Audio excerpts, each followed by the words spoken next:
제가 한번 이석증을 경험해보고 나니까 이게 장난이 아니더라고요. 뇌가 얼마든지 가소성으로 인해서 다시 적응하고 보상하고 다시 이제 균형을 잘 잡아주는 거죠. 눈하고 귀하고 체성 감각 이 모든 정보가 일치되었을 때만 우리가 균형을 잡는 데 문제가 없습니다. 근데 그중에 어디 하나라도 문제가 생겨서 잘못된 정보를 뇌에다 주면 뇌는 헷갈려 하는 거죠. 어지러우시면은 쓰러지실까 봐, 다치실까 봐 안 움직이세요. 근데 그게 완전히 반대거든요. 뇌가 알 수 있게 나무늘보가 움직이듯이 움직이시면 네, 여러분 일상생활 하시면서 갑자기 어지러워 보신 경험 있으시죠? 이 갑자기 나타난 어지럼증, 과연 이게 뭘까 고민하시는 분들 많으실 텐데요. 오늘도 역시 신정은 교수님과 함께 관련 이야기 나눠보겠습니다. 네, 교수님 안녕하세요. 네, 안녕하세요. 반갑습니다. 네, 교수님, 우리가 피곤할 때 일시적으로 생기는 어지럼증은 대수롭지 않게 넘기기도 하잖아요. 그런데 증상이 심해질 때는 혹시 내 뇌에 문제가 생긴 거 아닌가? 이런 걱정하시는 분도 있을 것 같습니다. 덜컥 겁이 날 수도 있을 것 같은데 이런 어지럼증 왜 생기는지 원인부터 알아볼까요? 어지럼증에 대해서 설명을 하려고 하면 우리가 보통 일상적으로 일반 분들이 어지럽다라고 표현하는 거하고 의사 선생님들이 이제 진짜 어지럽다라고 표현하는 현훈이라는 질환이 있습니다. 왜냐하면 어지럼증이라는 표현으로 우리가 일상생활에서 말하는 거는 너무나도 많은 것들이 내포되어 있어요. 내과적인 질환, 신경과적인 질환부터 시민성부터 너무 많아서 일단 의사들이 말하는 진정한 어지럼증, 현운에 대해서 먼저 말씀 좀 드릴게요. 결국에는 균형 감각을 잡는 데 있어서 정보를 얻어내는 기관들이 있습니다. 그게 이제 크게 세 군데인데요. 눈하고 귀하고 체성 감각이라고 우리가 발바닥 밑과 목덜미 뒤에 있는 감각이 있어요. 네. 이 모든 정보들이 어디로 모이느냐? 결국에는 컨트롤 타워인 뇌에 모이게 됩니다. 그런데 우리가 눈이 2개, 귀가 2개, 발바닥도 2개죠. 각각 오른쪽, 왼쪽에서 따로따로 뇌로 정보를 줘요. 이 정보가 결국에는 6군데에서 오게 되는 거거든요. 이 6군데에서 오는 정보가 모두 일치해야 우리가 균형을 잡는 데 문제가 없습니다. 근데 그중에 어디 하나라도 문제가 생겨서 잘못된 정보를 뇌에다 주면 뇌는 헷갈려 하는 거죠. 난 누구를 믿어야 되지? 라고 하면 이제 그때 우리가 의학적으로 말하는 현운, 어지럼증이 생기게 되는 거예요. 네. 예를 들자면 우리가 시력에 문제가 갑자기 생겨도 난시나 근시 같은 것이 오른쪽 왼쪽 차이가 많이 나게 돼도 그 때문에 어지러우실 수 있고요. 또 귀에 문제가 있는 경우, 뭐 이석증이라든가 메니에르병이라든가 또는 전정신경염이라든가 이런 질환으로 인해서도 귀가 망가져서 잘못된 정보를 뇌에다 주면 또 어지러울 수 있는 거고요. 거꾸로 또 우리가 체성 감각이 망가지는 경우도 있을 수 있습니다. 특히 이제 오랫동안 당뇨 앓으신 분들은 체성 감각이 둔해지세요. 근데 그 둔해지는 속도가 좀 다를 수 있어요. 오른쪽과 왼쪽이.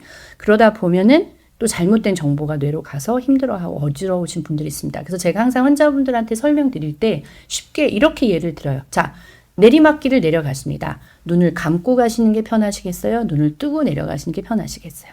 뜨고 내려. 그렇죠. 당연하죠. 네. 그래서 시력에 문제가 있을 때도 어렵고 두 번째는 이제 귀는 뭐 당연히 다 알고 계시지만 체성 감각을 잘 이해를 못 하셔서 제가 설명을 드리는데 두꺼운 양말을 신고 높은 하이힐을 신고 내리막길을 내려가실 때랑 맨발로 그 하이힐을 신고 내려가실 때랑 다르겠죠. 네. 맞습니다. 그래서 체성에도, 그러니까 우리 피부에도 그런 감각이 있고요.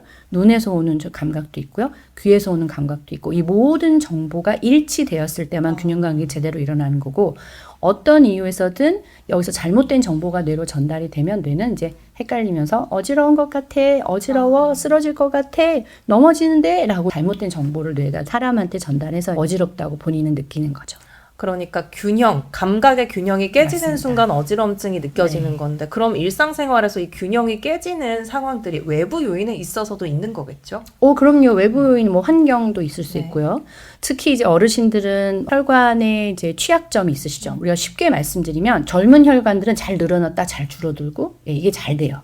말하자면 굉장히 탄력성이 좋기 때문에 그래서 추운 날 갑자기 추운 데서 더운 데로 옮겨가실 때도 큰 문제가 없습니다. 근데 어르신들은 그렇지가 못해요. 혈관을 오랫동안 쓰셨고 또 중간중간에 석회가 침착이 되면서 얘네들이 탄력성을 잃어버립니다. 그래서 갑자기 추운 곳에서 더운 곳으로 가거나 더운 곳에서 추운 곳으로 갔을 때 이 혈관이 제대로 탄력적으로 늘어나고 줄어들고 늘어나고를 못해서 제대로 된 혈액순환이 잘 안 되고 그러면서 이제 뇌가 정보를 제대로 파악을 못하고 여러 가지 이유로 또 어지러우신. 그래서 이제 심각하게 봐야 되는 게 이제 뇌졸중인데 뇌졸중의 증상 중에 하나도 어지럼증이거든요.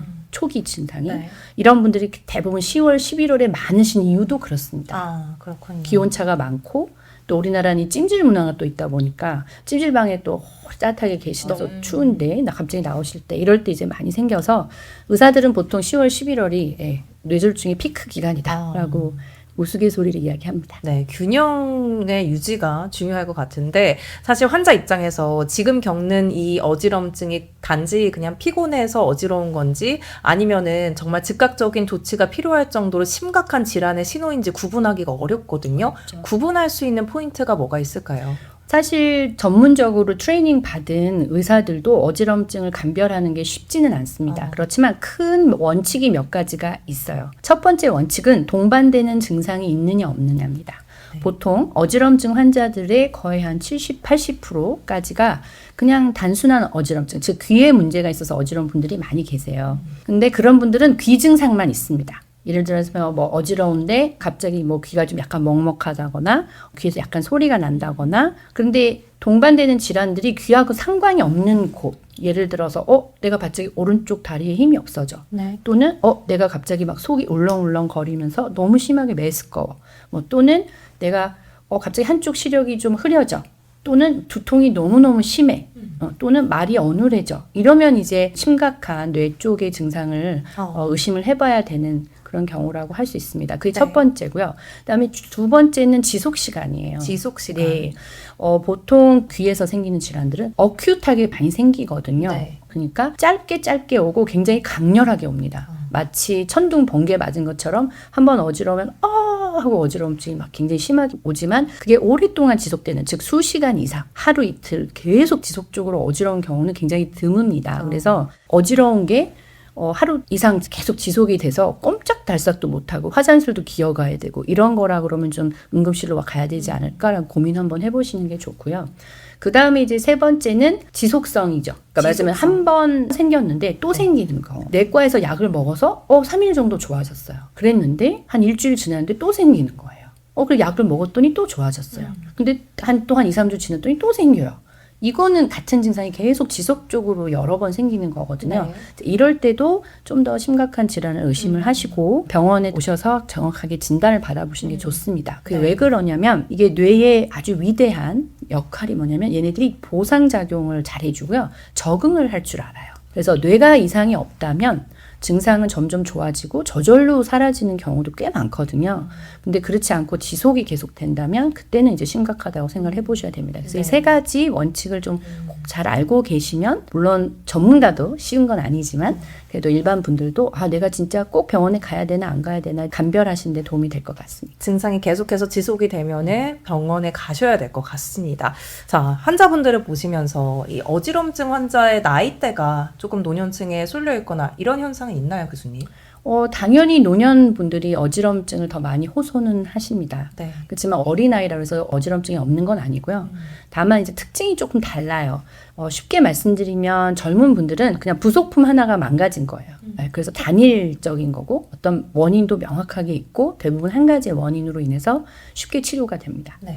근데 이제 어르신들은 총체적인 난국에 부딪히셔가지고 온갖 시스템이 다 망가지는 이런 식의 오시는 분들이 많으세요. 그래서 귀만 문제가 있는 게 아니라 뇌혈관에도 문제가 있으시고 혈액순환도 잘 안 되시고 보행에도 문제가 있으시고 정형외과 수술을 하셔가지고 원래 걷는 게 좀 힘들으시다거나 또는 다른 호르몬 또는 면역력 이런 게 떨어지셔가지고 온갖 바이러스 감염 다 가지고 계신다거나 이런 식으로 약간 복합적인 원인을 가지고 오시는 경우가 많아서 확실히 어르신들을 치유하기가 조금 더 어렵고 그러다 보니까 우리가 사회적인 현상을 보면 젊은 친구들은 그냥 한 번 치유하고 약 한 번 먹으면 좋아지니까 사라지죠 환자들이. 네. 하지만 어르신들은 그게 아니거든요. 계속 6개월이고 1년이고 다니셔야 되는 분들 또 2번, 3번 재발하셔서 또 약 드셔야 되는 분들 그러다 보니까 이제 어르신들이 어지럼증을 더 많이 겪으시는 것 같지만 사실은 어지럼증은 워낙 원인도 다양하고 질환도 다양하고 또 여러 과에 걸쳐 있는 질환이다 보니까 어린아이부터 어르신까지 골고루 생길 수 있는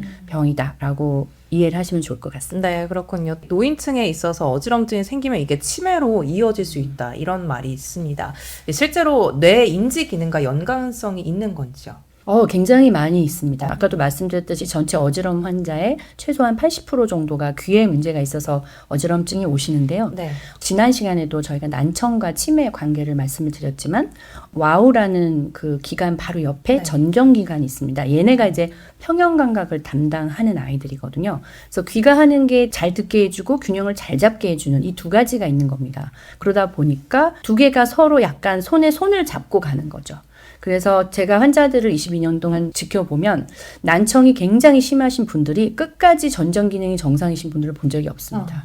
결국에는 얘네들이 손에 손잡고 같이 친구처럼 따라다니다 보니까 난청이 먼저 올 수도 있고 어지럼증이 먼저 올 수도 있어요. 그렇지만 어지럼증 기능이 굉장히 많이 나빠지고 계속 지속적으로 퇴화를 하게 되면 결국에는 난청도 오고 또 난청이 굉장히 또 나빠지면 어느 순간 전정 기능도 문제가 생겨서 그래서 결국에는 어지럼증과 난청 전부 다 뇌와 귀가 연결돼 있는 이 연결고리에 문제가 생긴 것을 반영하는 증상이기 때문에 결국에는 치매와 뗄래야 뗄 수 없는 관계인 건 맞습니다. 결국 귀 건강이 굉장히 중요할 것 같다는 생각이 그럼요. 계속해서 드는 네, 게 맞습니다. 귀에서 모든 것들이 시작되는 느낌이 듭니다. 뇌와 연관이 되어 있기 때문이겠죠. 저는 이렇게 말씀드려요. 뇌를 보고 싶을 때 환자분들은 가서 MRI를 찍으시잖아요. 네. 저는 귀 증상이 뇌의 창이라고 생각을 저는 합니다. 네. 네, 그래서 우리가 뇌의 기능적인 어떤 부분을 알아내는 게 참 어려워요. 그리고 굉장히 복잡하고 그러다 보니까 많은 설문이나 검사나 이런 것들이 엄청 많습니다. 그럼에도 불구하고 그래도 우리가 임상적으로 봤을 때 우리 두 손 두 발 다 묶여 있고 검사도 아무것도 못한다고 했을 때 우리가 뇌 기능을 그나마 잘 알 수 있는 것이 결국엔 귀죠. 그래서 저는 귀가 뇌의 창문이다라고 항상 생각하고 있습니다. 그럼 이 어지럼증이 있을 때 병원에 가서도 이런 귀 쪽에 관련된 진단 검사를 받아야 되는 건가요? 어떤 검사를 받으면 좋을까요? 그럼요. 그래서 사실은 난청을 주소로 오셔도 네. 제가 이제 여쭤보고 병력 청취를 하면서 전정 기능 검사, 즉 평형은 괜찮은지 확인해 보면 거기에 문제가 있으셔서 오히려 난청이 더 악화된 분들도 찾을 수 있었고요. 네. 또한 거꾸로 처음에는 이제 어지럼증을 오셨는데 그 어지럼증의 원인이 메니에르라고 하는 이제 와우에 생기는 일종의 난청이 동반되는 그런 질환이 오히려 문제가 돼서 어지럼증이 오시는 분도 계셨습니다. 결국에는 얘네들이 서로 그 뇌 림프액이라고 해서 이 림프액이 서로 교류를 하거든요. 그래서 결국에는 이렇게 생각하시면 될 것 같아요. 장소는 다르지만 같은 공기를 들이마시고 있다. 이렇게 이해하시면 될 것 같습니다. 그럼 만약에 이렇게 병원에서 검사를 받고 원인이 분명하게 밝혀졌을 경우에 이후의 치료들은 어떻게 진행이 되는 걸까요? 어지럼증은 젊은 분들 또 나이 드신 분들을 또 어떤 복합적으로 봐야 되냐 아니면 그분들이 다른 언더라인 디지즈 즉 당뇨, 고혈압, 고지혈증이나 뭐 빈혈이나 이런 어지럼증을 악화시킬 수 있는 요인들을 조절을 잘 하고 계시냐 안 하고 계시냐에 따라서 굉장히 많이 달라질 텐데 대부분은 아까도 말씀드렸듯이 젊은 분들은 그냥 부속품 하나가 망가지는 거라서 어지럼증이 오고 진단을 딱 내리면 뭐 대부분 이석증 아니면 뭐 전정신경염 이렇게 해서 약물이나 물리치료로 금방 완치가 됩니다. 근데 어르신들은 아까 말씀드렸듯이 전체적인 시스템이 망가지는 경우가 많이 있기 때문에 근데 노화와 또 관련이 연관이 돼서 또 오시는 분들도 있고 그러다 보니까 내과, 신경과, 재활의학과, 이비인후과 전부 다 이제 다학제로 진료를 보고 환자들을 계속 팔로우업을 해야 되고 하는 경우도 많고요. 완치가 안 되시는 경우도 많습니다. 왜냐하면 전정신경염 같은 경우는 신경에 염증이 생긴다고 하니까 뭐 항생제 먹으면 좋아지는 거 아니에요? 라고 이제 말씀을 하시는데 사실 말은 그렇게 붙였지만 결론적으로는 이제 신경에 염증이 생기는 거는 아니고 예, 신경에 마비가 오는 거거든요.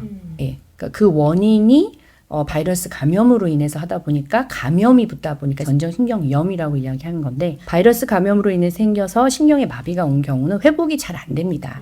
그러나 전정신경의 한쪽이 다 망가진 사람도 멀쩡히 걸어 다닐 수 있거든요. 그 경우는 아까도 말씀드렸듯이 뇌의 위대함, 뇌가 얼마든지 가소성으로 인해서 다시 적응하고 보상하고 다시 이제 균형을 잘 잡아주는 것도 처음엔 헷갈려 하지만 뇌가 똑똑하기 때문에 같은 자를 계속 받다 보면 왼쪽에서 오는 정보가 좀 잘못된 것 같은데 하고 얘가 알아채요. 네. 그리고서는 오른쪽과 비교하는 거죠. 몇 프로가 부족한 거지, 몇 프로가 더 모자란 거야 이러면서 이제 밸런스를 맞춰가거든요. 그러다 보니까 나중에는 전정신경이 회복이 되지 않았다 하더라도 어지럼증은 없고 멀쩡히 잘 균형 있게 잘 걸어 다니시거든요.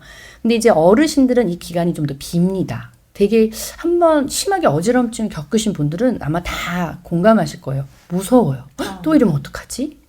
혹시 나 운전하다 이런 일이 생기면 어떡하지? 나 계단 내려가다 생겨서 막 떼굴떼굴 굴러가지고 막 여기도 부러지고 저기도 부러지고 막 온갖 상상들을 막 다 하시면서 저 그러면 어떡해요? 막 이렇게 물어보시거든요. 네. 제가 다 좋아지셨어요? 이제 약 안 드셔도 돼요? 그럼 아닌 것 같아요. 막 이러시면서 우기세요. 이제 그런 불안감, 공포 이런 것들이 이제 동반되다 보니까 보상이 늦게 지연되고 움직이지 않으시려고 그런 경우도 많이 봤거든요. 제가 한 할머님을 기억하는데 그분이 단순한 이석증이셨어요. 그냥 물리치료 2번 정도 하면 좋아지실 수 있는 분이셨는데 너무 무서우니까 집에 가서 꼼짝도 안 하고 하루 종일 가만히 앉아 계셨다가 또 병원만 오시고 가만히 앉아 계셨다가 병원만 오시고 하다 보니까 뇌가 보상을 일으킬 수 있는 자극이 없는 거잖아요. 그다음에 계속 어지러우셔서 만성 시민성 어지러움증으로 제가 정신과 치료를 동반했던 분도 계셨습니다. 그래서 어르신들은 젊은 친구들보다는 좀 더 복잡하고 또 이런 사회적인 이슈, 돌봄이 있냐 없느냐, 시민성 이유 이런 것들이 다 같이 복합적으로 있다 보니까 치료가 쉽지는 않습니다.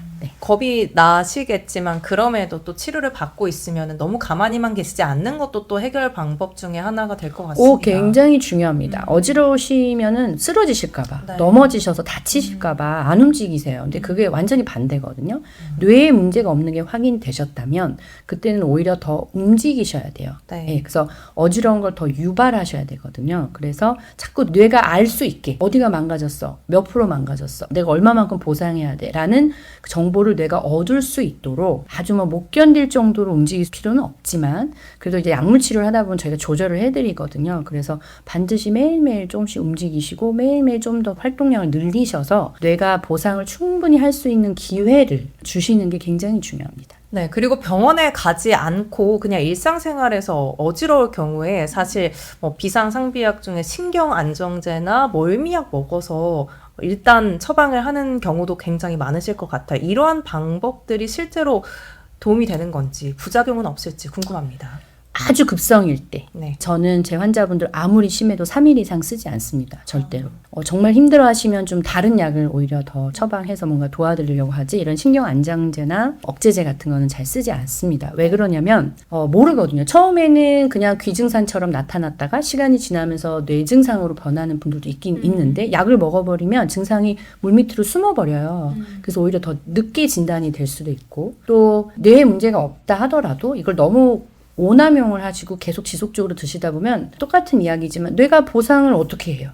결국엔 이 약들이 쉽게 말씀드리면 뇌를 잠잠하게 뇌를 재워버리는 거거든요. 뇌가 이런 잘못된 정보가 오는 거를 아예 눈치도 못 채게 뇌를 둔하게 만들어버리는 거다 보니 약을 끊으면 또 어지러우신 거죠.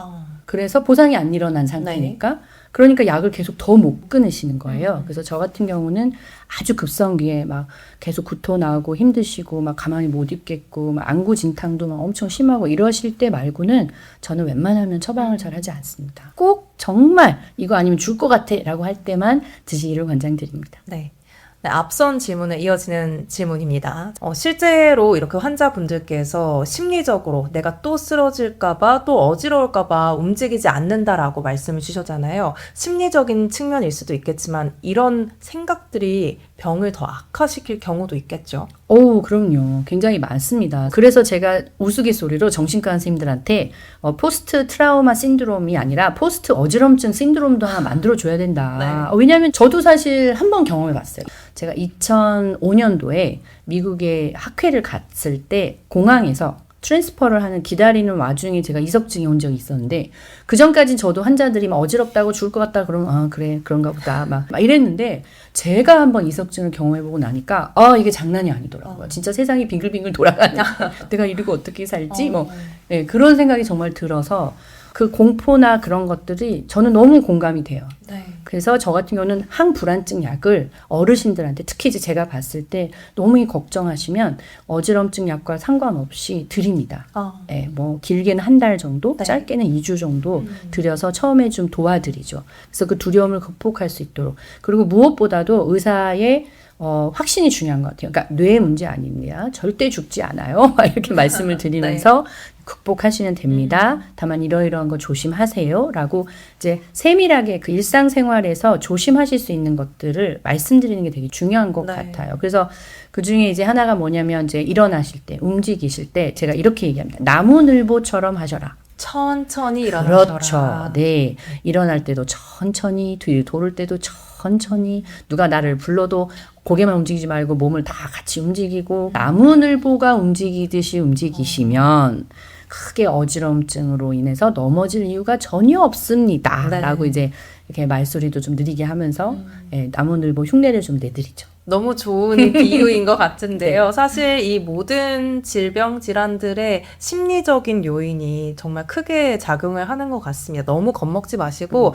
천천히 나무늘보처럼 행동하시면서 그럼요. 하나하나씩 네, 이렇게 느긋하게 헤쳐나가면 어디 바쁘게 가실 때도 없잖아요. 맞습니다. 느긋하게 예, 네. 활동하시는 데도 좋습니다. 그렇게 하다 보면 서서히 나아지시지 않을까 그럼요. 생각이 듭니다. 자, 이제 마지막으로 치료만큼 중요한 게 사전 예방이지 않겠습니까? 이 어지럼증 없이 건강한 생활을 하기 위해서 어떤 팁들이 있을지 말씀 주시죠. 일단은 몸이 건강해야 되겠죠. 그래서 제가 항상 어딜 가나 하는 얘기인데 나한테 정말 필요한 영양소를 제대로 흡수하는 것. 이게 사람마다 조금 달라요. 그래서 그런 걸 잘 알고 드시고 또 잘 주무셔야 됩니다. 뇌가 컨트롤 타워라고 말씀을 드렸잖아요. 뇌가 피곤하면 아무리 건강한 사람도 어지러움을 느낄 수 있어요. 그래서 중요한 거는 정말 질 좋은 수면을 어떻게든 쟁취하셔서 네. 잘 주무셔야 된다는 거. 그래서 뇌가 잘 쉬게 해주셔야 된다는 것. 그리고 이제 세 번째는 결국에는 엑서사이즈입니다. 네. 운동. 아무리 우리가 균형을 뇌가 잘 잡아줘도 가다 보면은 돌에 걸려 넘어질 때도 있고 또 어디 비탈길에서 발을 삐끗할 때도 있고 그렇잖아요. 의자에 걸려서 이렇게 살짝 넘어져서 하고 균형을 좀 못 잡을 때도 있고 한데 이때 근육이 없으면 그냥 넘어지시는 거예요. 그래서 평상시에도 내가 근력, 근육, 특히 다리 근육 굉장히 중요하게 생각을 하시고 근력 운동을 좀 꾸준히 하셨으면 좋겠다. 그래서 오해하시는 게 하나 있는데 오래 걸으면 된다고 생각하세요. 아닙니다. 오래 걷는 건 근력 운동이 아니에요. 근력 운동은 말 그대로 무거운 걸 드셔야 되는 거예요. 그래서 우리가 왜 무거운 거 들고서 막 근육이 막 애린다, 막 찢어지는 것 같아. 이래야지 근육이 더 생기는 거거든요. 네. 그래서 저는 이제 어르신들 보통 다리 근육 잘 못 쓰시고 그렇다고 이분들한테 무거운 걸 막 이렇게 들었다 놨다라고 하면 그것도 위험하시니까 팁을 하나 드리면 무릎 위에 두꺼운 책을 올려두세요. 그리고 나서 무릎을 하나씩 드시는 거죠. 네. 그 책을 묶어가지고 앉으셔서 그러면 허리에도 문제가 없으시고 넘어질 문제도 없으시고 그러면서 다리 근육, 특히 허벅지 근육에 도움이 되시거든요. 그래서 어떻게든 조금이라도 근력 운동을 꾸준히 매일매일 하시는 게 되게 중요합니다. 그래서 세 가지 잊지 마세요. 잘 먹는 것도 뉴트리션을 잘 골고루, 잘 자는 것도 질 좋은 수면을 확보하시는 것. 그리고 이제 아까 말씀드린 근력 운동 잘 하셔야 된다는 거. 좀 잊지 않으셨으면 좋겠습니다. 가장 기본적인 것들이지만 또 가장 어려운 것들이거든요. 어렵죠. 네. 그 세 가지 잘 지키면은 이제 어지럼증에 대해서도 어느 정도 차차 해결해 나갈 수 있지 않을까 싶습니다. 네, 이렇게 신정은 교수님과 함께 어지럼증의 원인부터 또 치료법, 그리고 예방법까지 아주 다양하게 알아봤는데요. 흔한 증상이라고 가볍게 여기시지 말고 조기 점검 통해서 건강한 일상생활 하시면 좋을 것 같습니다. 다음 이 시간에도 역시 신 교수님과 함께 노인학과 치매 관련해서 자세히 알아보겠습니다. 오늘 말씀 고맙습니다. 네, 감사합니다.